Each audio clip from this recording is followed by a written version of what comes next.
How wonderful that some of you already got to visit a mosque. You're very fortunate here in Atlanta because you have many mosques, many opportunities to reach out to our Muslim brothers and sisters. In the whole state of Vermont, where I hail from, we have one.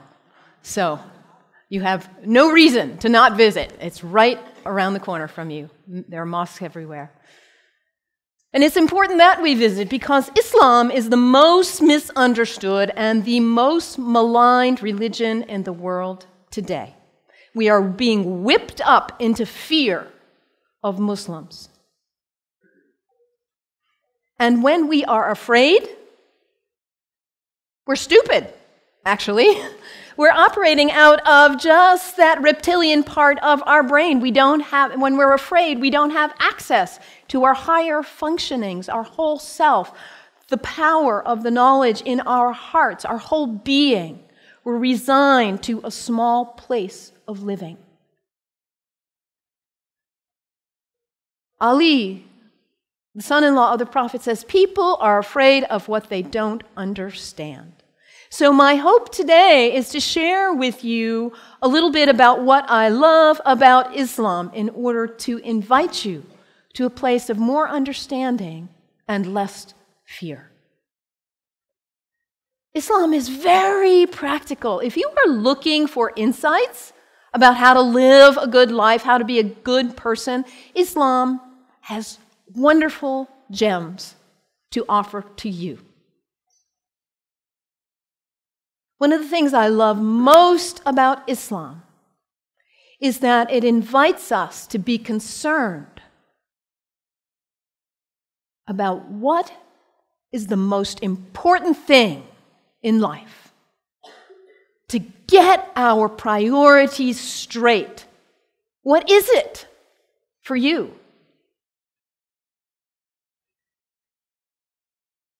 Stuff? Money? Power, prestige, family, kindness, service, love, art, compassion. What is it for you? If you get nothing else out of today, take that one question and live into it. And if you don't know the answer yet, find out. What is it for you? What's most important? In Islam, the answer is very clear.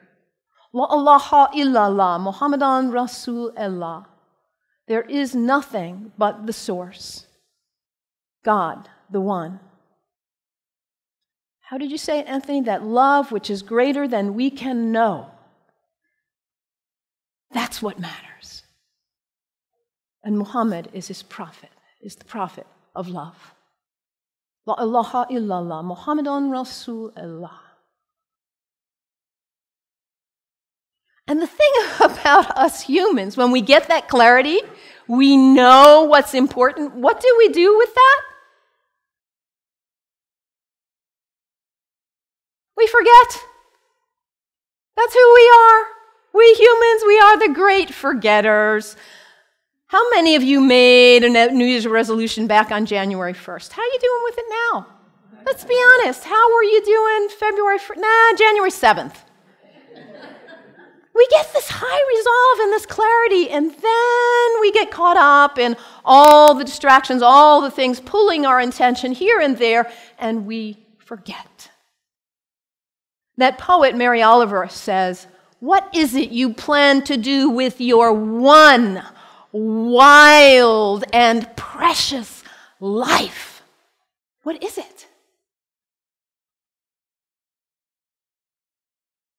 In order to not waste our life, we need to regularly hit that reset button, come on back to center, to our heart, to what we know is really why we are here, what we know is really important.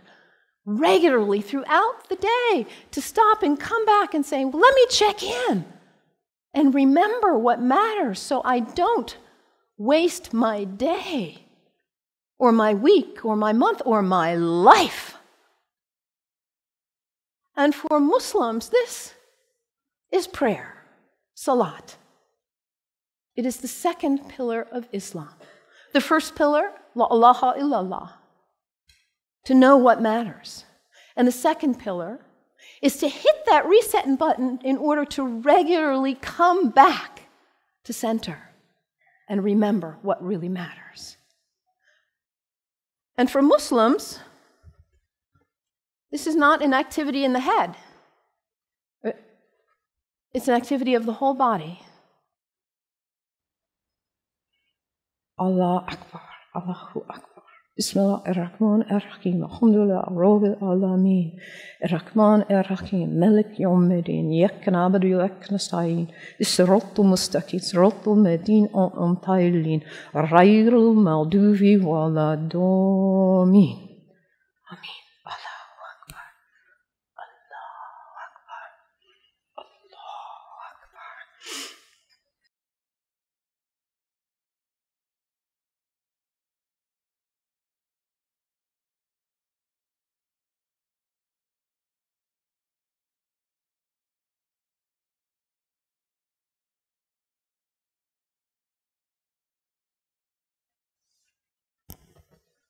Can you imagine how limber you'd be if you did that 17 times a day? And it's done in the direction of Mecca, northeast, more or less. To hit that reset button in order to come back, to hear that voice still and small, like we just sang about, to come back to what matters. So practical, I love that, the second pillar of Islam.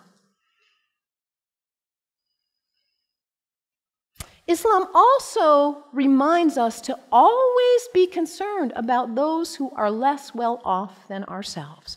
Over and over in the Quran it says, be concerned about the widows and orphans. Be generous. I brought some soup as a symbol of generosity, giving, donating to food banks, giving to people who need food.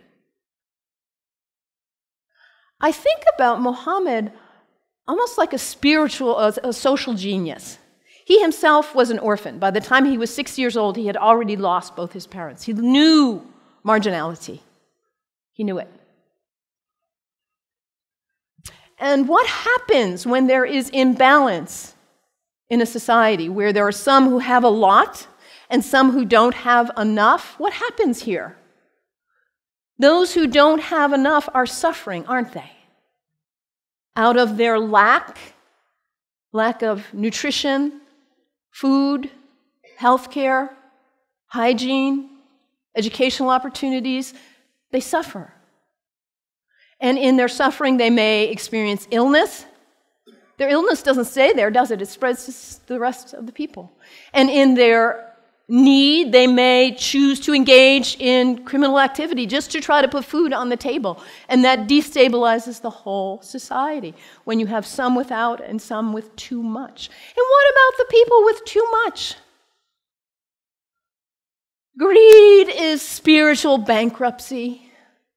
We cannot know well-being in our hearts when we are surrounded with too much while others are suffering. It creates instability. And Muhammad, peace be upon him, he was a spiritual genius, saying, let's bring it back into balance. Let's give. Let's be generous. And this is the third pillar of Islam, zakat, generosity. I love that about Islam. And I love, too, that Islam invites us to take a break from our habits. We humans, we're habitual creatures. We just are. We do something once, we do it again, we do it again. We just do. How many of you are sitting in the same seat you always sit in today? That's okay. Nothing wrong with that. We're creatures of habit. And if the habit's the good one, like brushing your teeth, wonderful. It strengthens you. Your habits can raise you up to give you strength and clarity to live your life on purpose with integrity. Or your habits can pull you down.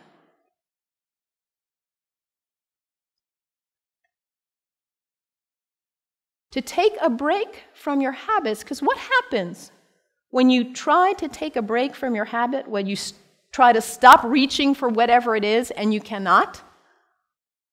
What is it for you? Coffee? Sugar? Alcohol? Drugs? Sex? Shopping? Your cell phone? Your tablet? Gossip? What is it for you, this behavior that you're caught in? You know it's not worthy of your best self, and yet there you are. It's addiction, isn't it?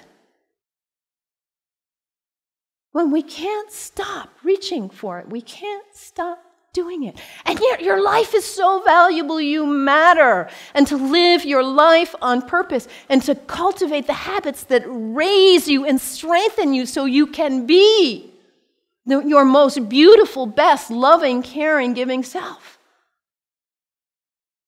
So to take a break from your habits so you see who's in the driver's seat in your life.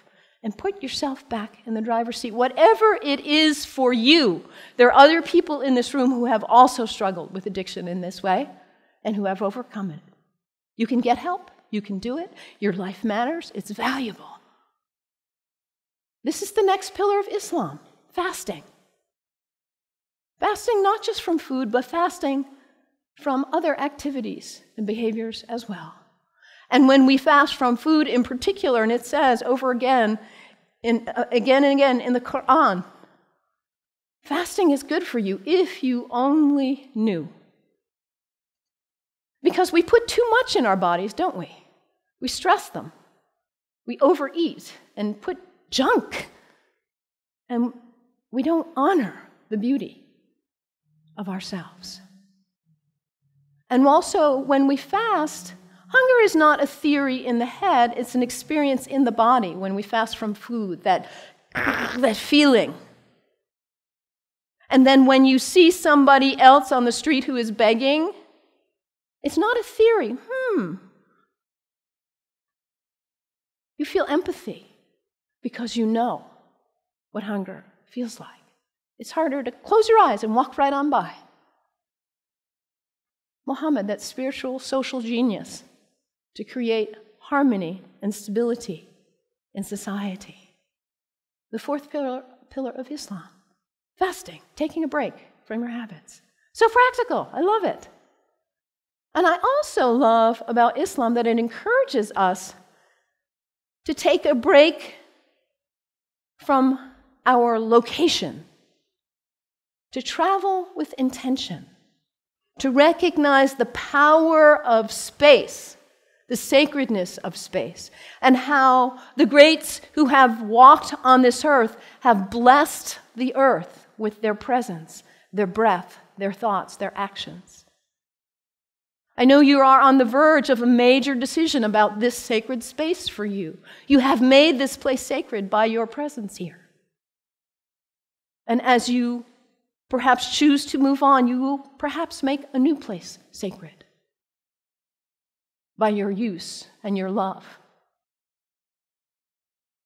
The earth is sacred. Our places are sacred. And when we travel with intention, we are changed by it. This is the fifth pillar of Islam, pilgrimage. And for Muslims, the pilgrimage is to Mecca, which none of us will probably go there. But where is pilgrimage for you? And what happens when we go? We leave our usual haunts. We travel with intention. We let ourselves be changed, be opened by new experiences, new interactions. And we come back and we are not the same. We look at our lives and we say, why was I doing that? I'm not going to waste my one wild and precious life on that. And we come back renewed and with a new value, a new understanding of the sacredness of our location, the beauty of the earth. I love this about Islam. So practical. What's the one thing that matters in your life? Hit that reset button regularly so you come back to your purpose. And don't be self-centered. Be always concerned about others and their needs. those less well off especially, and recognize the sacredness of the temple of your body. Cultivate habits that are worthy of you, that lift you to the best of who you are. And recognize the sacredness of space and the gift of the ancestors, the sages, the saints, the prophets who have gone before us and held a beacon of example for us. Travel with intention. Let yourself be changed. The 5 pillars of Islam. What great practical advice for living your life on purpose. And yet, at the same time as all of what I've told you is true, the beauty of this great tradition, we are being whipped up into fear against Muslims and Islam.